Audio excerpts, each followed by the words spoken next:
Just press the button. Mouser. Don't know what that is. Yeah, it's in the other one. It's a gun. It's a gun.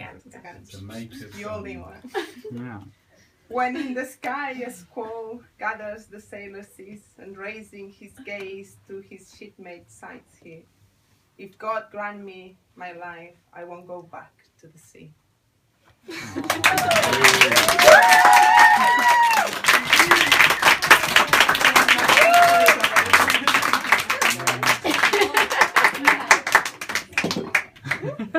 Ellen Buddle?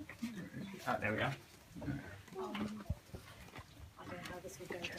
So I don't read a lot of poetry, but I do play a lot of video games. So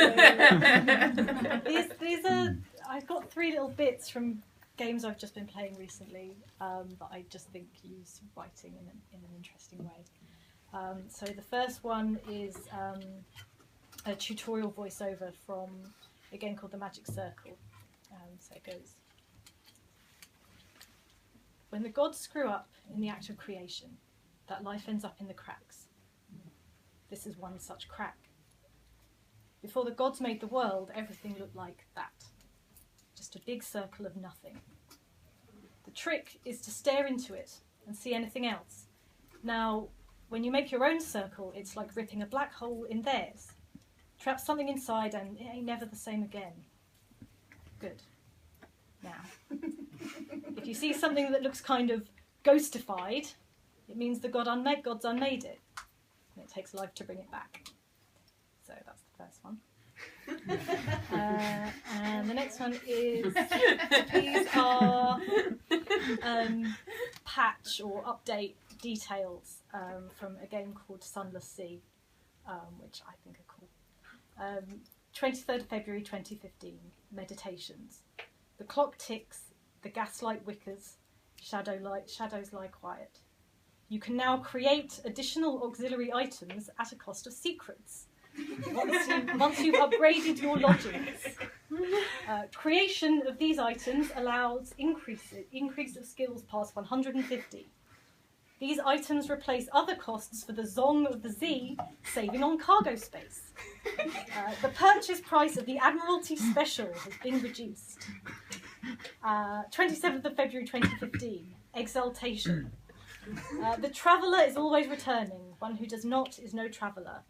One more advanced ambition is now available. Cannot be selected at game start, only found in-game. It touches on certain long-shrouded mysteries, a traveller returning, a palace in the winter woods, a fierce old pale thing in the dark. It will cost your captain's lineage dearly, so complete it only when you've savoured all the Z has to offer. In related news, sunlight smuggling now has a story function and a corresponding limit. Latest news, 9th of June, lessons. No one is brown as bone and eyeless as a desert. No one gifts you a secret. Those who have committed the sailor's sin can learn the sharp lessons of the Chapel of Lights. So that's that one. And this last one is just narration from a game called Sunset. The skyline hasn't changed much. The silhouette's still the same so far, but the city has a new energy about it, and I can feel that deep down. The industrial quickening of war. People organised by hierarchy, aimed at each other with purpose instead of breathing and flowing through one another like a city's supposed to feel like. The new owner wants me coming in once a week while he's out, an hour before sunset. We may never even meet face to face, which suits me fine. There's a kind of peace slipping into this role, coming in during the off hours to restore things, wiping away the grime. I'm just another set of hands. Ortega has more books than furniture, like he's building up bunker walls made of precious words. You can feel the depression of this place. How am I supposed to scrub that out? Senor Ortega might be wealthy, but there's not much left to spend his money on. The only thing that gives him any joy are the books and the little artefacts he rescues. In the Republic of Anchuria, everyone suffers an affliction of the soul, rich and poor alike. For some it's meat on the table, for others it's watching canvas burn. Okay.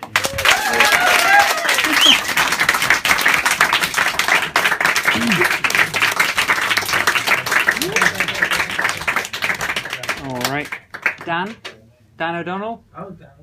Where's Dan O'Donnell? Hello. Ah. I have to.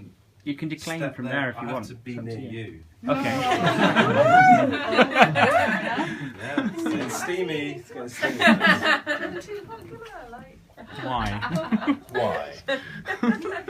So the poem I'm going to read, it's just one poem. It's a poem I wrote for Dan about 2 years ago. What? Isn't that sweet? Isn't that sweet? Have I heard this before? You might have heard it already. I don't know. You might have heard it. It's called the poem, which is a real poem. It's an actual poem. It's called Something for Melcho.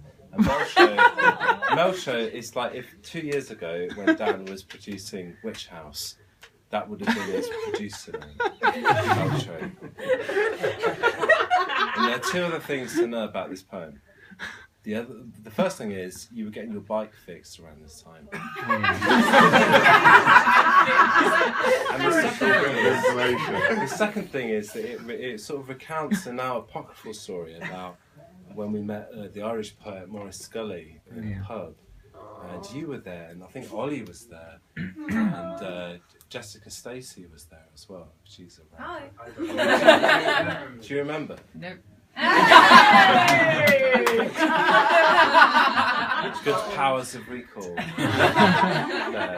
And we discovered, to our amazement, that his favourite dinner was sausages and mashed potato by his son. So this is something for Melcho. What's the meaning of this? What's the meaning of this? What's the meaning of this? No, I'm only joking. That's not the phone.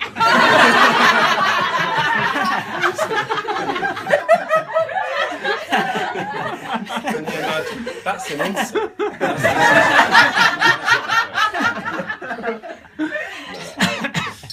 The fact that I wrote this for you, it means that I love you. It does mean that. It means I love you. Random distraction. Just leave it. Just leave it. Hanging by a reed. Yeah, Maybe just keep going. Sorry? Yeah, that's fine. You did it, but it's fine. Sorry. The fact that I did that, that's how much I love you.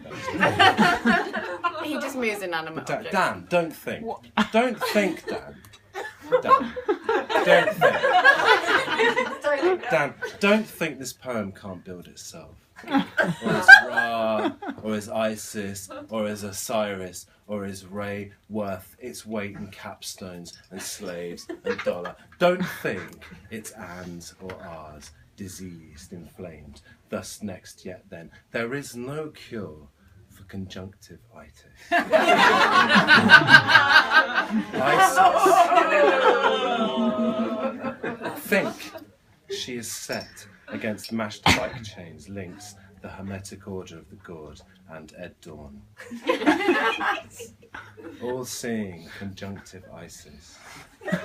Dan, and Dan. The poem is hanging conjunctive.